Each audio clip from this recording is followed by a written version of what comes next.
तो दोस्तों आज की वीडियो के अंदर देखेंगे कि टेबल्स के दरमियान रिलेशनशिप्स कैसे बनाते हैं और वीडियो को पूरा देखें। माइक्रोसॉफ्ट सेस का कोर्स से पहले मैं आपको बता दूं, अगर आपने सेस नहीं किया है लिंक डिस्क्रिप्शन में जाएगी। तो चलिए शुरू करते हैं। तो सबसे पहले रिलेशनशिप जो होता है टेबल्स के दरमियान बनता है, तो उसके लिए मैं एक टेबल बना लेता हूँ। यहाँ पे ये स्टूडेंट टेबल है, आप देख सकते हैं। और रिलेशनशिप अगर आपने लगाना है तो डेटाबेस टूल में जाएंगे तो आपको ये रिलेशनशिप का ऑप्शन नज़र आ रहा है। तो जितने भी टेबल हैं वो यहाँ पे नज़र आ रहे हैं। तो ऐड सेलेक्टेड टेबल में क्लिक करूँ तो ये टेबल आपको नज़र आ रहा है।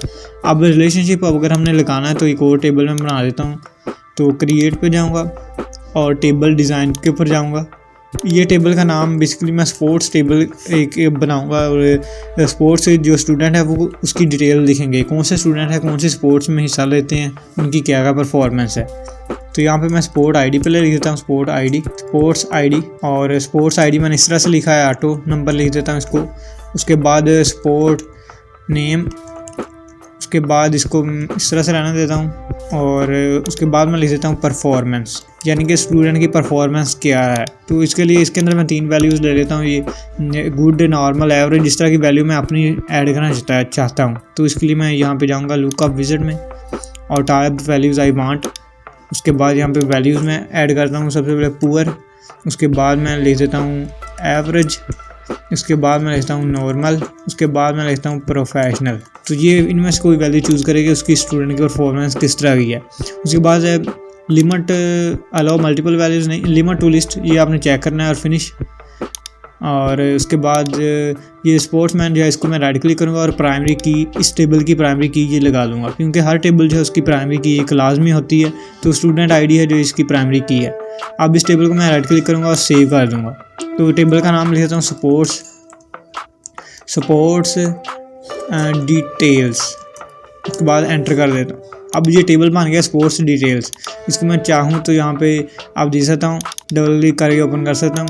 तो अब स्टूडेंट जो टेबल है उसकी हर एक स्टूडेंट की जो है यहाँ पे एक स्पोर्ट्स आईडी होगी।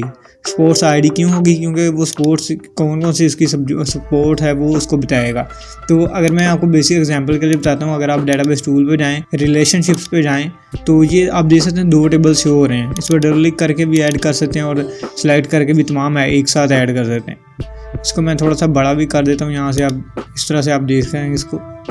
तो ये स्टूडेंट डिटेल टेबल है और ये हमारे पास स्टूडेंट टेबल है। तो आपने क्या करना है, बेसिकली मैंने स्टूडेंट जो है उसकी एक स्टूडेंट आईडी हो, हर स्टूडेंट की जो है वो एक स्टूडेंट आईडी हो, जो जिस आईडी से पता चलेगा कि स्टूडेंट की जो है वो स्पोर्ट्स की डिटेल कौन सी है।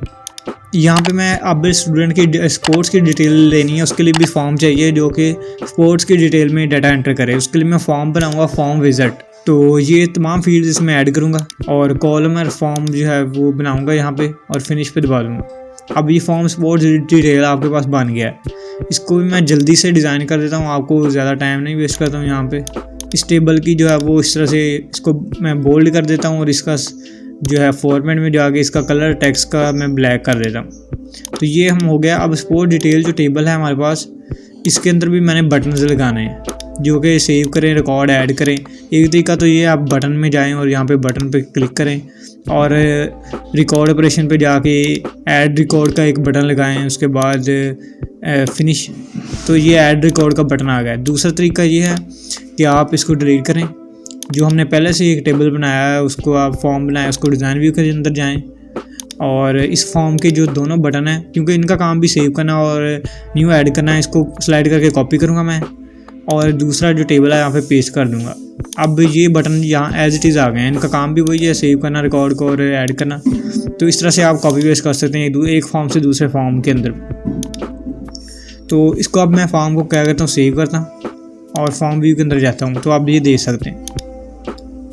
और स्टूडेंट टेबल जो है उसको उसके अंदर एक फील्ड ऐड करूँगा।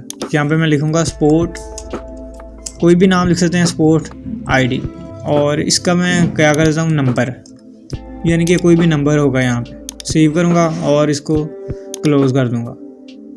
अब मैं क्या करूँगा, दोबारा रिलेशनशिप के अंदर जाऊँगा और यहाँ पे जो स्टूडेंट आईडी है इसको मैं क्या करूँगा, रिलेशनशिप लगा दूँगा स्टूडेंट आईडी से। आप देख सकते हैं तो उसके बाद एक ऑप्शन नज़र आ रहा है, आपने इस पर चेक करना है, ये तमाम आप चेक कर दें। इसका मतलब ये है कि आपने जब स्पोर्ट्स स्टूडेंट के अंदर कोई स्पोर्ट की आईडी है, फॉर एग्जांपल वो वाला स्टूडेंट हमने डिलीट किया, तो उससे रिलेटेड जो भी डिटेल उसकी स्पोर्ट्स टेबल में पड़ी हैं वो भी डिलीट हो जाए ऑटोमेटिकली। यानी कि अगर स्टूडेंट टेबल के अंदर कोई भी स्टूडेंट है, जैसे अली है, अगर उसकी अली को हमने डिलीट कर दें तो अली की स्पोर्ट्स की डिटेल भी डिलीट हो जाए। अगर अली जो है उसकी स्पोर्ट्स की डिटेल चेंज करें तो स्पोर्ट्स टेबल में भी वहाँ पे चेंज, मतलब इस तरह से आप अपडेट और डिलीट भी उसके साथ ही हो। क्रिएट कर दूंगा मैं, रिलेशनशिप भी आप लग गया, आप देख सकते हैं एक लाइन सी आपको नजर आ रही। इन टेबल को आप कहीं भी मूव कर सकते हैं, कोई मसला नहीं है इसमें। उसको मैं सेव करूँगा और यहाँ से इसको क्लोज कर दूँ। तो अब जो है टेबल्स के अंदर आप रिलेशनशिप बन गया, आप देख सकते हैं। तो इस तरह से आप ये तमाम चीज़ें लगा सकते हैं। अब मैं आपको इसका फ़ायदा क्या होगा वो भी बता देता हूँ। उसको डिज़ाइन व्यू के अंदर जाऊँगा मैं, और फॉर्म जो है इसके अंदर मैं क्या करूँगा, ऐड प्रॉपर्टी पे क्लिक करूँगा, और ऐड प्रॉपर्टी पे जैसे ही करेंगे शो ऑल टेबल पे क्लिक करूँगा मैं, और यहाँ पे नीचे स्पोर्ट्स का टेबल भी शो हो रहा है। तो स्पोर्ट्स नेम भी यहाँ पे मैं फील्ड ऐड करना चाहता हूँ तो वो भी कर सकता हूँ। तो अब ये जैसे स्पोर्ट्स नेम की फील्ड आपको आ रही है नज़र। तो उसके बाद स्पोर्ट्स फील्ड के बाद इसको मैं क्लोज करता हूँ। इसको मैं क्या करता हूँ, स्टूडेंट को सेव करता हूँ और फॉर्म व्यू के अंदर जाता हूँ। अब मैं न्यू रिकॉर्ड ऐड करता हूँ एक, और यहाँ पे कोई भी नाम मैं इसको दे देता हूँ, जैसे कि उस्मान मैं नाम लिखता हूँ, बाकी तमाम डिटेल मैं फिल कर देता हूँ। तो ये आप देख सकते हैं डिटेल मैंने एंटर कर दिया है। उसके बाद स्पोर्ट्स नेम जो है मैंने क्रिकेट लिख के इसको मैंने क्या कर दिया, सेव रिकॉर्ड पे क्लिक कर दिया है। अब सेव रिकॉर्ड कर दिया इसका। अब हम क्या करेंगे, अब ये स्टूडेंट स्पोर्ट डिटेल में जाऊंगा मैं। आप देख सकते हैं स्पोर्ट आईडी 1 ऑटोमेटिकली हो गई है और स्पोर्ट्स नेम जो है वो क्रिकेट हो गया है। तो इस तरह से आप तमाम चीज़ें ऐड कर सकते हैं। परफॉर्मेंस वाली फील्ड अगर आप ऐड करना चाहें तो वो भी यहाँ पे नीचे ऐड कर सकते हैं। तो इस तरह से ये तमाम ये देख सकते हैं आप, ये स्पोर्ट्स नेम जो है फॉर्म के अंदर मैंने ऐड किया है, ये दूसरे टेबल में स्टोर हो रहा है। तो इस तरह से ये देख सकते हैं स्पोर्ट डिटेल जो है वो इस तरह से आप, ये रिलेशनशिप इसके अंदर लगा है 1 to many रिलेशनशिप इसको, तो इस तरह से आप ये लगा सकते हैं। तो इसका फ़ायदा ये होगा, इस तरह से आप तमाम चीज़ें कर सकते हैं। उसके बाद और भी चीज़ें अगली वीडियोस में हम देखेंगे। तो ये देख सकते हैं आप, इस तरह से मल्टीपल टेबल जो है उसके फील्ड्स आप लगा सकते हैं और रिलेशनशिप्स का यूज़ कर सकते हैं। तो ये थी आज की वीडियो, और अगली वीडियो में इंशाल्लाह हम नेविगेशन फॉर्म बना के देखेंगे किस तरह से हम बनाते हैं माइक्रोसॉफ्ट एक्सेस में।